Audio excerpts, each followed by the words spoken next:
દ્રષ્ટિ ભેદે વિચાર ભેદ થાય ને થાય. કોઈના છોકરાએ કંઈક ગુનો કર્યો હોય અને પોલીસ એને પકડી ગઈ હોય અને એનો કેસ ચાલતો હોય, તો આજુબાજુ વાળા હોય કે જેનું કઈ એને કઈ ખોટું કર્યું હોય, એ લોકોને બધાને શું હોય, આને સજા જ થવી જોઈએ, આવાને જેલમાં જ પૂરી દેવા જોઈએ અને આને અતિશય ભયંકર સજા થવી જોઈએ. બધા એમ જ બોલે ને. પણ ઈ છોકરાના મા બાપ શું બોલશે?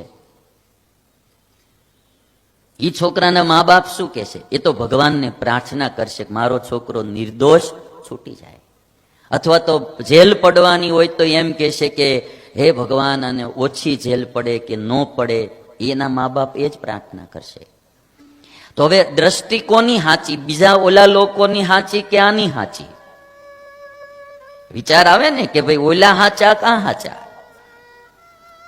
હવે હકીકતમાં કર્મની દ્રષ્ટિએ જો તો ઓલા લોકો જ હાચા લાગે કે ભાઈ સજા થવી જ જોઈએ, પણ આ એના મા બાપ છે, એની દ્રષ્ટિએ તમે જોવા જાવ તો ઈ પણ હાચા. જો એને કરુણા નો ઉત્પન્ન થાય તો મા બાપમાં અને અન્યમાં ફેર હું? માનું હૃદય છે, બાપનું હૃદય છે, એના દીકરાની દુઃખી થવા નો ઈચ્છે, એટલે એની દ્રષ્ટિ પણ રાઈટ છે.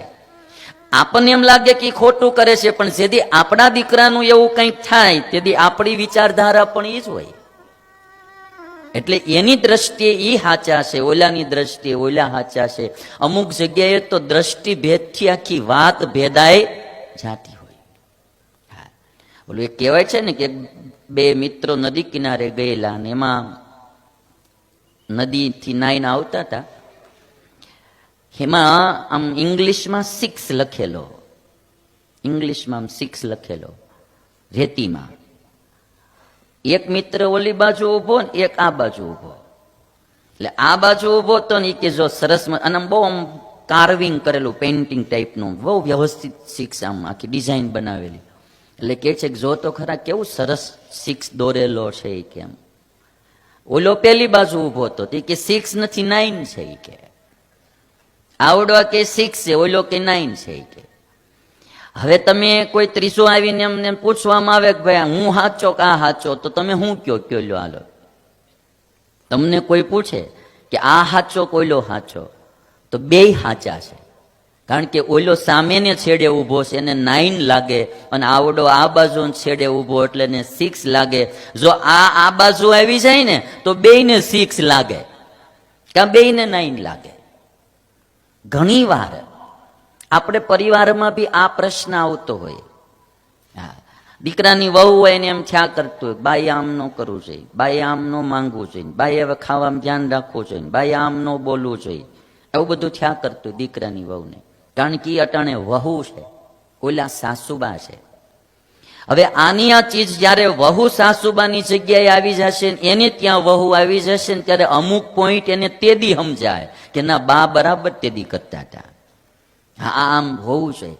આપણે એ સ્થાને આવીએ ને ત્યારે ખબર પડે કે આ ચીજની કેટલી જરૂર હોય છે.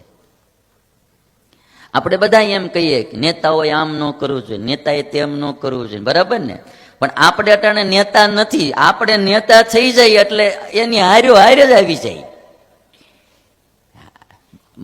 આપણે સામે ઉભા હોય ને ત્યાં સુધી બધી વાતો થાય, પણ એ જગ્યાએ આપણે આવીએ પછી આપણે કેટલા વિચારી રાખી શકીએ ત્યારે ખબર પડે. તમે જોજો, જે પાર્ટી સત્તામાં નહીં હોય ને એ મોટી મોટી વાતો કરજે, આ ડીઝલ પેટ્રોલના ભાવ વધ્યા જાય છે, ગવર્મેન્ટ કઈ ધ્યાન રાખતી નથી, આમ છે ને તેમ છે. એ સત્તામાં આવી જાય એટલે ફૂફાડ જ બોલે જતા હોય ભાવ પાછા. એટલે આ બધું કેવું છે, કોકના હાથમાં હોય ને ભાઈ ત્યાં સુધી સારું લાગે, હાથમાં આવે ત્યારે ખબર પડે કે આટલું કેટલું થાય ને કેટલું ન થાય. એટલે પરિવારમાં પણ દ્રષ્ટિભેદમાં બહુ ધ્યાન રાખવું. અને આપણી સ્થાને આવશું ને તેથી આપણને ખબર પડશે કે આની રિક્વાયરમેન્ટ શું હોય, સાસુબા શું માંગતા હોય, સસરો શું એની ભાવના હોય, એની કેવી ઈચ્છા હોય, એ આપણે એ સ્થાને આવીએ તેથી ખબર પડે.